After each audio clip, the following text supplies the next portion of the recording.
𝗕𝗲𝗆. I am the Artistic Director of Fourth Wall Theater and your host for tonight. And we have three guests tonight. And our first guest is Alanna Dorsett, who is the director of Doll's House Part 2. So Alanna, hi, it's been a couple days since I've seen you. Hi, I know it feels so weird. I have separation anxiety. So we opened this show about 5 days ago on a Friday night to a sold out sort of crowd, half crowd, and it went really, really well, and we got good reviews, and so we're all feeling very good about it. So I wanted to start with you, Alanna, because I figure some people might not, know how it works. How did you get involved with this crazy fourth wall theater company? Well, I'd been living in New York for like 10 years, and then I backpacked around the world, and I came back to Houston. And I was trying to find my way into the Houston theater community. And I was finding a lot of closed doors, actually. And my cousin, Elise Freeman, actually took classes with Kim. And she's like, you have to go check out Fourth Wall. She said, they're doing the best work in Houston. And so I think the first show I actually saw at Fourth Wall was Jesus Hop the A Train. And I was like blown away. I thought the set design was amazing. I thought the moment to moment work was incredible. And it was like the best thing I think I had seen in Houston at that point. So from then, Elise helped me like get to know Kim a little bit. And I actually shadowed her a lot on Rapture, Blister, Burn. And then you guys had me direct a short play in the Pussy Grabber plays. I think it was like a 10 to 15 minute play. So that was my first experience actually directing with y'all. And then I was lucky enough to then assistant direct last season on The Realistic Joneses and Between Riverside and Crazy. And so then it kind of went from there. And when you guys asked me to do A Doll's House Part 2, I was immediately like, yes, please let me work with you. So that's awesome, and thanks for sharing that story. I'd actually forgotten some of that, and I think it's good for young people to know that you invested a considerable amount of time and effort to get us to notice you and finally give you a shot directing a main stage show, right? Yeah, I'm so grateful for that. And I think one cool thing about that too is, we all come from different training backgrounds. And so there's different preferences with things. And I think different types of theater have different aesthetics. So I think sometimes as a director, it can be really helpful to know the aesthetic of the theater you're working to so that you can hopefully like meld both of your type of work and have a better collaborative environment. So I was really grateful to have the experience to see the way you guys like to work before actually getting to work with you. Wise words indeed. Thank you. It's been great. So, and I love that you said that the first show you saw was Jesus Hop the A Train, and you really liked the design, and because the set designer of that show was Ryan McGettigan, who's going to be the third guest tonight on our show. That was an awesome set, and this set too is awesome, I think. Would you, Alanna, talk a little bit about just very short, because Ryan's going to hit this from his end, but what were you looking for in the setting for this production of Doll's House 2? And Catherine, this would be a great time to put up some of those photos, maybe. There we go. Yeah, one of the first things I noticed when I first read the script was that Lucas Hnath describes it as feeling a little bit like a forum. And that got me thinking in terms of more like classical period, that a lot of time a forum was a public place that people either met for social occasions or even for debate or trial. So that kind of like led me down that track of wanting this to kind of feel like it's a place that either like Nora's being on trial or we're all meeting for public debate because we're arguing all these different sides, and every character gets their opportunity to state their case of how Nora's actions have impacted them and changed their lives. So that was kind of a real jumping off point with me and Ryan for sure. And then also I think in the original play, you don't actually really see the door. I'm sure like in productions you have, but it was the door slam that was heard across the world, not seen. So this time we're kind of actually letting the audience in, and we're getting to see what happens when you reopen that door. So that was where Ryan and I started at the beginning of the process. Good. I would love it. Catherine, could you put the first photo that you had back up real fast? The one without the actors. So on this photo, Alanna, explain, there's this light, and it wasn't quite finished when the photo was taken, but It's this light that is running along kind of behind the chairs. And what is that? Explain that. Part of it, those are actually like LED lights, which I had never worked with before in a set. So as soon as like Ryan showed those to me, I was like, ooh, cool, shiny. Because I'm very basic that way, where I get excited by like bright things. But part of it was trying to bring in modern elements to prepare the audience for the fact that we were going to use modern language in the play, and to try and show us that even though this play was set in 1905, maybe like our society and the social context hasn't changed that much, which makes the topics in the play that are breached like very timely and really important. Yeah, excellent. I actually love that about our set, and I think that it's really interesting and beautiful, and I think without that element, it's still really cool, but it's just kind of almost like, it feels like almost a totally realistic, naturalistic play. And it's really not, right? No, it's not. I mean, because this is all kind of like in Lucas Nace, like imagination. It's one of these conversations that could have happened. And so there's something very playful and creative and almost kind of like magical about it as well. So I kind of like that we have those little moments, especially too, because sometimes the play does get really heavy because the topics they're talking about. And so I think sometimes to give the audience a little bit of reprieve is like really helpful. And I think a lot of our lighting elements really added to that. Yeah, I agree. What, tell me, are there any moments, I'm putting you on the spot because we haven't actually talked about this. Are there any moments in the play that that that happened way differently than you thought they were gonna? Yeah, one if we're I'm sure Ryan will get into this as well, but one thing for me was that transition into the Emmy scene. I did not know how that worked when we got the script, because everything else was continuous action, that even though we were like switching characters' perspectives, there wasn't like a lapse in time. And so the way it's written, there's no exits written, there's no entrances written.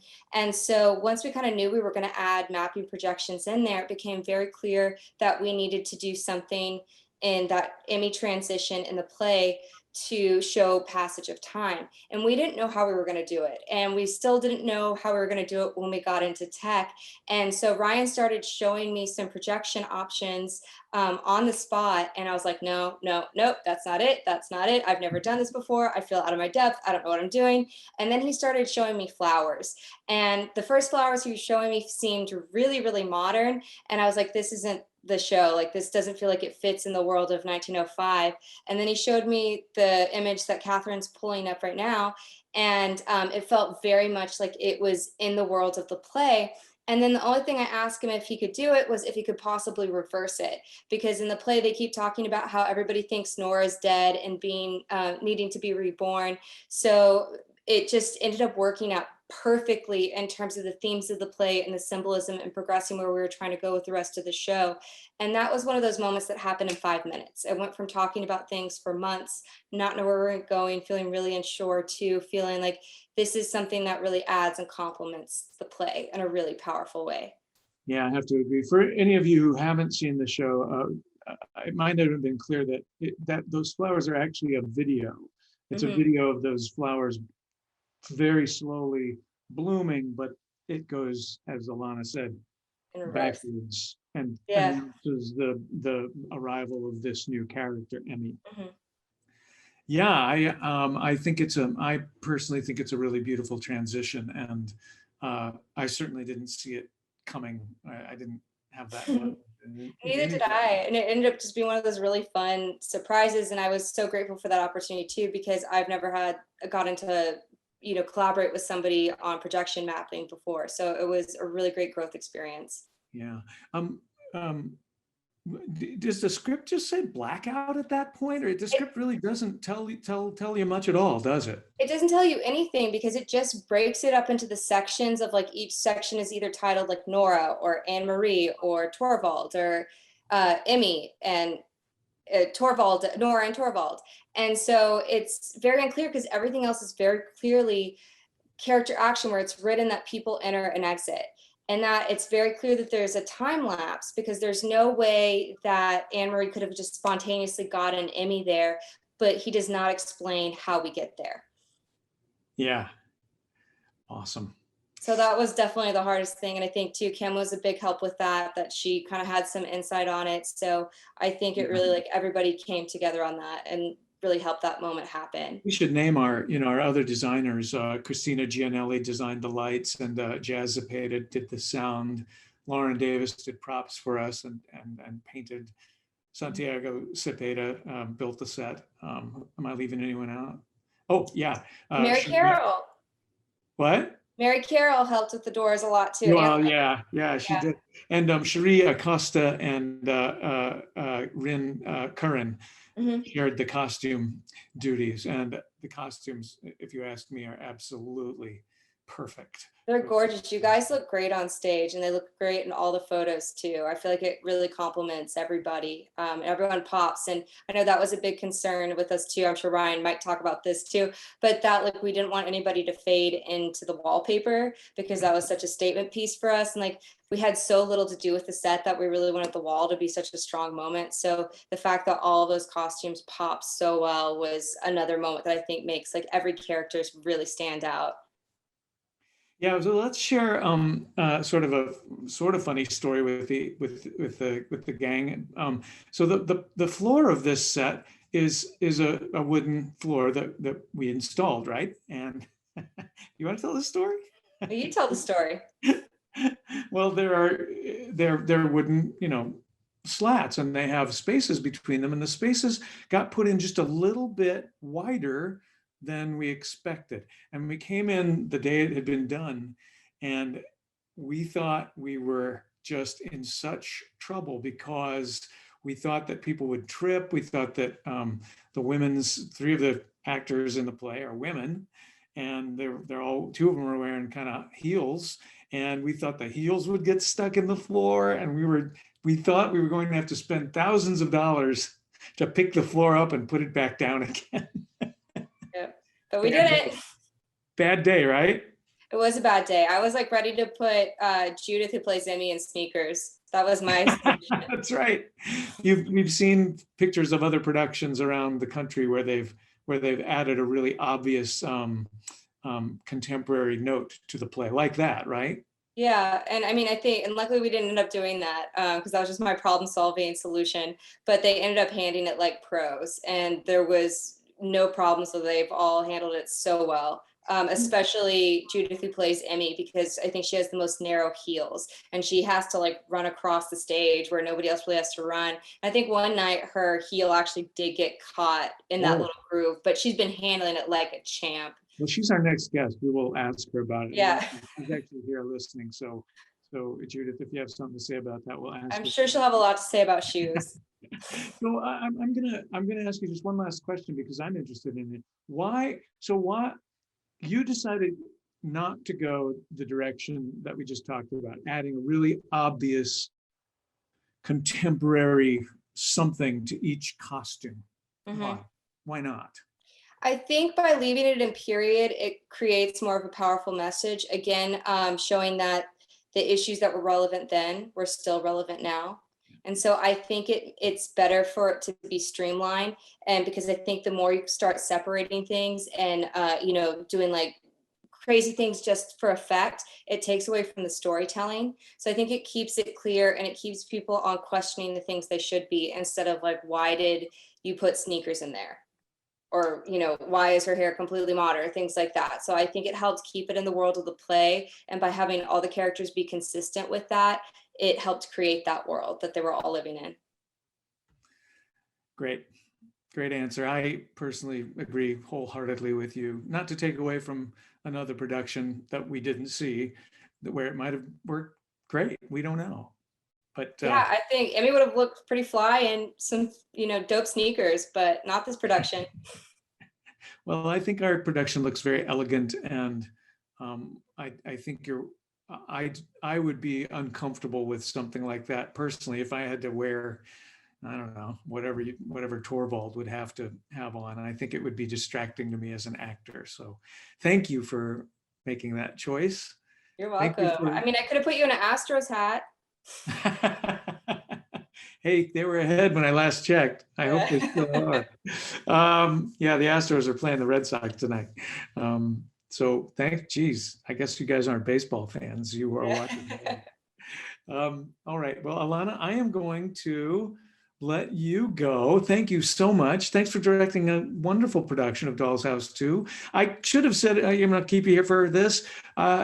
If you're watching this, whenever you're watching this, and if you don't have tickets yet for Doll's House 2, I think they're going to sell pretty fast. And we are limiting seating to 50%, at least for the first 2 weeks of this show. So I guess what I'm saying is buy your tickets, 𝗕𝗲𝗆𝗀𝗶𝗀𝗏.com. There it is in the chat if you want to click on that and buy some tickets. Alanna, thank you. I'm going to bring Judith Igwilo on. Thank you so much, Philip. It's been a pleasure. Thank you for being here. We have a good chunk of people watching live. Everybody, this is Judith Igwilo, who plays Emmy in our production of Doll's House Part 2. And Judith, so I had another thing that I was going to start with, but I think we all have to hear what happened with your heel in the floor. Okay, so I wasn't really worried about the heels because I had been rehearsing with them for so long. So I kind of got comfortable with it, like, you know, within my character. So then whenever we got the new floors and I was trying it out, it was fine at first. And then we were doing a run and then my heel got stuck. And I don't think anybody noticed, but I kind of like almost fell. But honestly, I think it was just one little incident because it hasn't happened since. Oh God, the producing man, the producer's getting very nervous over here. I hope it was. It was fine. It was fine. I gestured towards the back and like swerved a little bit and my heel got caught and I caught myself though. It was completely fine. So maybe one person in the audience thought, oh, that Emmy, she's a drunk. Honestly, that could have been it. Who knows what she's been up to. Exactly. Well, so I started with Alanna, and I don't think you were listening at that point, by asking her the same question I'm going to ask you. How did you get involved with this crazy Fourth Wall Theater company? And I'm asking for, young actors or someone like that who might be listening to this show, any actor, to know what your experience was. Okay, well, I actually knew nothing about Fourth Wall, and this job came totally out of left field for me. Like it was very surprising. So I did panto at Stages about 2 years ago, right before the pandemic hit. And Ebony was the director. You know Ebony. I'm sure a lot of people in the theater world know Ebony. Ebony Bell. Yes. And so I got an email from you, I think it was from you, saying that she had reached out and that you were inviting me to audition for the role. And I was like, oh my goodness, that's so sweet of Ebony to put my name out there. So of course I went. I was like, wow, this is the first in-person audition since the pandemic, which was literally 2 years in the running almost. So I was very, very excited to get back in the life of theater. And so I went to this audition. It was so much fun and everybody seemed very welcoming. It was a really nice environment. I loved it. And I walked away feeling really confident. I really liked it. And so, yeah, this is my first experience with the Fourth Wall Theater. Yeah, well, great step in the world of theater, I would say. Well, thank you. We're glad that it worked out and that it was so, so sometimes it just happens that way as an actor. The right connection happened at the right time and it just kind of falls into your lap, but you also had to prepare and do a good audition, right? Of course. You sort of left that part out. Oh, right. I did. It goes without saying. Yeah. So you came recommended to us by somebody else too. I don't know if you know this, but your old teacher, tell us where you went to college. Well, I went at Sam Houston State University and I actually just graduated like 3 or 4 months ago. Right. At the worst time in history. Yeah. Honestly, it wasn't that bad because the class before me graduated whenever the height. So I was in class in person at that point, like half. Okay. Second worst. Second worst for sure. But your teacher, Tom Pryor, several of the teachers up at Sam are, good friends of ours. And so he also had very nice things to say about you. Oh, how did that happen? Tom? Yeah. Tom reached out to you guys? No, we reached out to Tom. Oh. Tell us about this person. Tom Pryor. I love him. I actually miss him so much. He was one of my favorite teachers at SAM. I took a Meisner class with him, and then I realized Meisner isn't for me, but I still love the class. I also took acting for the camera class, and I love that class. Like, I didn't even know how much I didn't know about film and how it works and everything, like the mechanics in that, until I took that class. But then right when we were getting to like the juicy parts, the pandemic hit. So I didn't really learn as much as I could, but I loved it. He was such a great teacher, and he's a very motivating, and I don't know, he's just a great guy to work with. Yeah, we think very highly of him. So you're a young actor who your career is just starting out. You're from Houston, right? I'm from Houston, born and raised. Yeah, and I know you live here, but yeah, so born and raised. So what are your short-term plans? And then, if I may, if you have any, what are your long-term plans? On my short-term plans right now, I've just been auditioning rigorously. Like, I actually just had a callback with another theater a few days ago, and I'm preparing for an audition that's due in a few weeks, or it's like due in like 10 days. And I don't know, right now I'm just trying to work as much as I can in the Houston theater scene and work my way up to equity. And then I've been thinking of maybe getting an agent. I need to look more into that because I do really, really, really want to do film as well. But I remember talking to Kim about it one day, and Kim, she plays Nora, as those of you who don't know. And we were talking about it, and she said that whenever she got an agent and she was living in Texas, she had to drive up and down to like Atlanta and all these places. And it was very demanding and like rigorous. So I just don't know if I'm ready for that yet. Well, yeah, there is some truth to that. I mean, a lot happens in Louisiana, a lot happens in Georgia, a lot happens in Austin.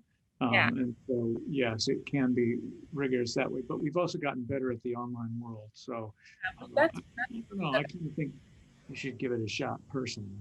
I'm glad you're getting auditions and callbacks. That's awesome. And I didn't know that until now. We have to talk more, in the dressing room or backstage, clearly. Yes. Absolutely. We have a question in the chat for you. Diane Reese asks you, what attracted you to this particular play? Well, actually, before I had gotten your email, I didn't really know much about this play. So that's what it took me to like look into it and see like, what am I really getting myself into? Worthwhile Theater attracted you to this particular play, but certainly you clearly understand the play. You clearly understand Emmy. I'm saying that as just a fellow actor, and so you found some connection to this thing, and maybe that's what Diane is asking. Okay, yeah. Into her mouth. Well, with Emmy in particular, I resonate with her a little bit in the sense that we're both young adults. We're both trying to navigate our way into like adulthood and, things like that. I mean, it's definitely way different for her because times were so different back then with like marriage and things like that. I definitely don't hold the same opinions as she does about marriage and about the way a girl should live her life. But I do understand wholeheartedly where she's coming from. And oh my goodness, my dog. And we like dogs. Oh, good. I understand where she's coming from because it's just how she grew up. Like you can't really help it, But it was easy for me to understand her and like kind of pick her brain apart after the first few rehearsals. And even working on the marriage monologue towards the end of the show where I'm talking to Nora, it like makes me emotional sometimes. Like I even did the monologue one time and actually started to cry. And I don't know why, because I was just like, I don't feel this way at all, but it's like, it brings tears to my like eyes because it's just the situation. It's just really sad. Yeah. But, yeah, there's so many girls like Emmy, and I'm sure if a young person comes to see the show or if they already have, they can see themselves in her at least a little bit. Yeah. Yeah, that's a great answer. And I think getting choked up like that unexpectedly, I call that good acting. Yes. I hope. Um, I wonder about if you had a similar experience to the one I had in rehearsing this play. It's an odd play. For those of you who haven't seen it, it really is a series of two-person scenes. There are four actors. We're on stage together once for less than 30 seconds, That's way right? less. That's it. And there's a scene, there's time, there are three people on stage for maybe 2 minutes of the play. It's two-person scene, two-person scene, two-person scene. And I don't know if lonely is the right word, but I always felt like, gosh, I'd really like to act with Judith, or gosh, I'd really like to act with Sally. I do a little bit with both of you, but just a tiny bit, And it's like, that was frustrating for me. How about Yeah, you? I didn't even feel that way until like I realized whenever we did our scene, our barely a scene, whenever you and Anne-Marie came on with the blood, and then you would say like, you should leave too. I'm like, well, we just got started. Like, I haven't even seen you guys in days, And especially when we started this process, I never got to rehearse with you guys. It was me and Kim because, our scene is just me and Kim. I Right. crave those moments as well. I feel like maybe one scene would have done good for the show. Like we could feed off of each other's energy, and I feel like it would be really powerful. To see us all there.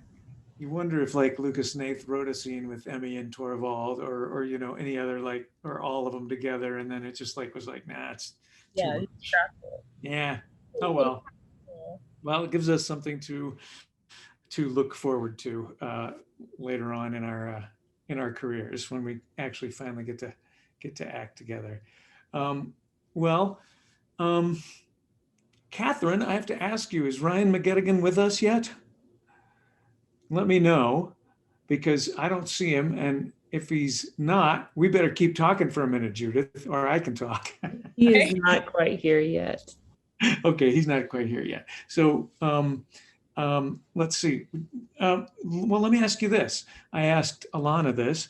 Are there any moments in the play that you thought, like when you read it, you were like, oh, I understand that. And then you got into rehearsal and you were like, oh, wow, that's totally different than I thought it was going to be. Or is the set different than you thought it was going to be, or your costume, or anything like that took you by surprise? Well, not the set, because it says that it's very minimalistic. The costumes, not at all, because it's a doll's house.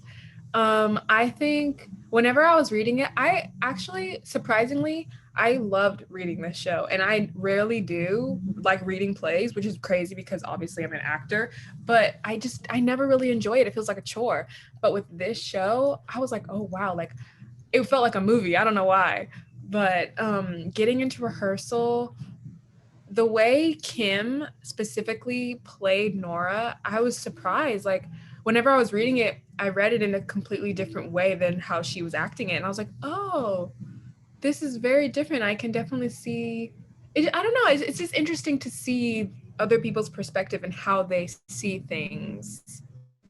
I don't know. Yeah. It's very. Kimmy often takes me by surprise that way. She'll have a take on a character that I'm like, what? I don't see it. But she sees things very quickly in a sort of a textual way that she's very gifted that way. And so, yeah, she surprises me too. Yeah, I really loved the way she would explain things and like her thought process. It made me want to think that way. I don't even know how she thinks like that, but yeah, I don't either. I wish I did. Yeah, it's really She's right down there watching a scary movie for Halloween. Oh my goodness, what movie? Do you know? I don't know yet. Oh my goodness. I get to come join her in about 20 minutes after I'm done interviewing you guys. This is way better though. Yeah. All right. Well, Judith, I see that Ryan McGettigan has joined us. So do you have anything that you want to say that I didn't ask you? I don't think so. Okay. Well, I sure thank you for your time, and thanks for being a good sport about this, and we'll see you in the theater in a couple of days. Thank you, guys. Bye-bye.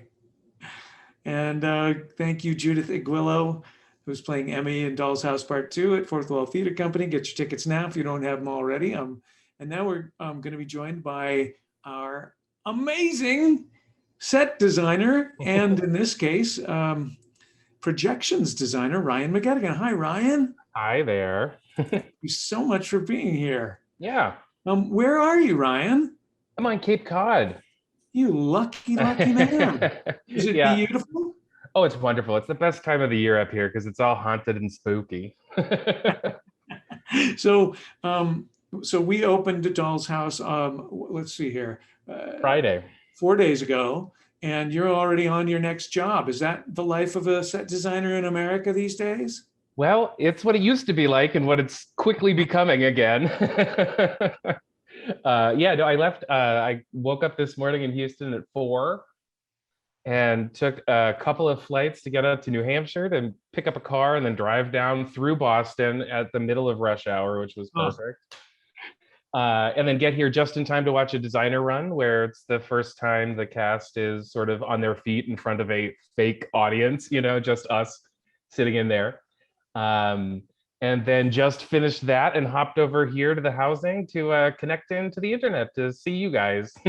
Thank you. It looks like they're taking good care of you. It looks like a delightful place. It's a wonderful place. It's my home away from home, and it has been for pretty much as long as I've been in Houston, I think, actually, about 10, well, 14 years. I don't know, too long. Too long to remember. So for many, maybe a lot of our audience doesn't know. I don't know what our audiences know about designers, but Ryan has been in those how many years you've been here, just an absolute force in the design scene in Houston. I don't remember exactly the first thing I saw that you designed, but I saw several sets that you designed. I was like, who is that guy? And I want to work with him so badly, and I'm so grateful that we've gotten to do. Do you have any idea how many sets you've done for Fourth Wall? At least 5, but probably a few more. Yeah, I was going to say that. Yeah, because the first one I did was the Christmas show, the second time. Yeah. And then we did A Train and Riverside and Lobby Hero and Vegas. And probably one or two other things mixed in there. And this one, and you're going to do and this one. next one, Lifespan of Effect, right? Mm-hmm. Am I right? Yep. Yeah. So, well, let's talk a little bit about Doll's House too. We got into this a little bit with Alanna, and we showed some pictures, and we'll probably show some of them again. I want to hear your take on what the idea is behind the more modern elements of the set. So the LED lighting, the projections, that stuff. Why did we do that? Uh-oh. Well, this becomes very. Sorry, am I losing you? I think you're back. You were gone for a minute. Okay, sorry. The thing in Doll's House that becomes Doll's House Part 2 that becomes very apparent when you first read the script. That's God. I think the first time that I clocked it was when Anne-Marie says, "I'm pissed." And you get this sense of, a modern sense of language, a modern sensibility. I mean, aside from the sort of contextual sense of feminism and a woman making it on her own, which Ibsen, provides, the prelude to. But here we do have a sense of time that has passed, not enough time to bring in LED lighting into this real world, but language-wise, we're dealing it with a sort of modern sensibility. And in that, we knew that we wanted to, from the beginning, we knew we wanted to maintain a sense of, the contemporary Ibsen, albeit, a few years later. But that we really wanted to be able to build in a couple tools, into our toolbox that we could play with a sense of progressive modernity, of the ability to see things from an older age, but in a contemporary light. Light specifically in this case, dealing with the LEDs and projections specifically. But it was something that we tried not immediately, but is something that everybody sort of in the early talks sort of picked up on, and we played with a bunch of different variations of. And this production, this play, when it's been done before, has had projections sort of used for title cards when we're entering into it out. And the idea of mixing in some of these modern elements is not unheard of. We're not breaking breaking a specific boundary here, but it is really written into the play. Regardless of them saying, look, in the stage directions, turn on the LED lights and light the projection here. You really do sense it, and I think any good reading of the play will get a lot of that out of it as well.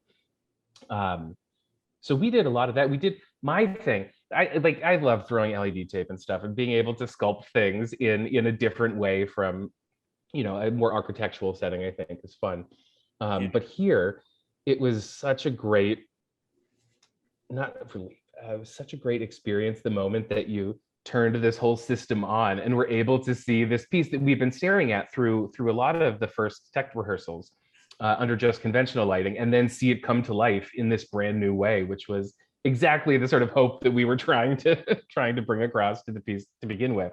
Yeah, those are fun moments, aren't they? When you, because something works. You had it in your imagination. It's in your imagination, and suddenly, oh my gosh, there it is, and it's close to what I thought. I want to real quick. I've got a question in the sidebar, but I see it, Dan, and I'll talk about it, but in a minute. Ryan, I know that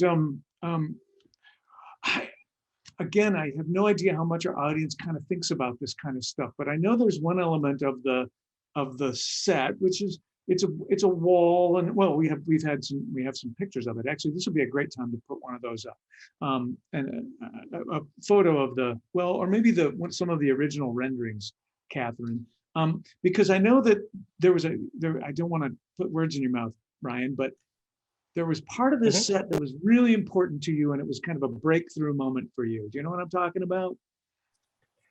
Yes, I do. And Catherine, am I able to screen share from my computer? Yes, you should be able to. Perfect. I'm gonna take that on for 1 second. One thing that I do whenever I'm starting a piece, especially something that is, I say especially, but maybe I do it for everything. But I really like to look up contemporary artists to either the time in which the play is set, the time in which it was written, both depending on what the play is. And in that process, or in that part of my process on this show, I was introduced to this wonderful Norwegian artist, a female artist, contemporary of Ibsen, Asta Noragard, who I hadn't seen before. I'm just going to click over to a share window. There we go.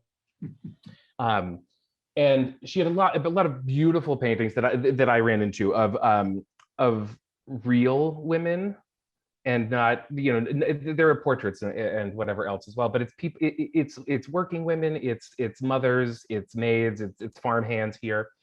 And in my research into her, because I did this sort of deep dive and just went crazy in her stuff, one of the paintings that I found that spoke to me, especially in this world, was this one here, which in the Norwegian title, which I could translate as well I could, was a painting that was painted at somewhere called 𝗕𝗲𝗆. And so then I started Googling that, and then finding that this real space existed. Here's a couple pictures from there. You can see the actual painting in this corner is actually set in the room in which it was painted. And I was like, oh, this is so great. And there was this great wallpaper in this room that you can see in these pictures. And it was something that just spoke to me so perfectly of this little capsule of time. And so, the pandemic made everybody socially awkward. And I Googled this place trying to figure out how to get a hold of them. And I found them on Facebook, and I sent out a message and was like, hey, I don't know. I mean, I've got to start off here. I'm American and working on this show, this production of 𝗕𝗲𝗆𝗄𝗏 Part 2, which is based on, Ibsen's. And I don't know if you guys are around during the pandemic. I'm not sure what the life is like there, but if somebody is around, would it be possible to, go into the actual rooms and take a sort of close-up picture, sort of straight-on picture of this wallpaper so that we could try to recreate it? And after the weekend, they came back and they took videos of the whole space and toured around the whole thing like a little for us.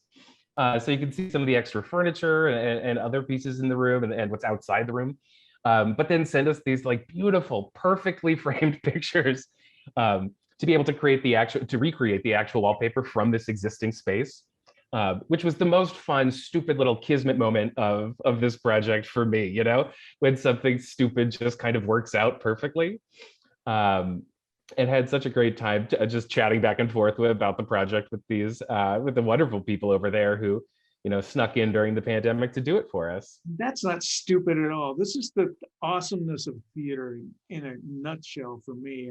And you know, we have to, if we haven't already, we have to send those people in Norway some photos of this production. Oh my God. Yes, we do. Yes, we do. We have to do that.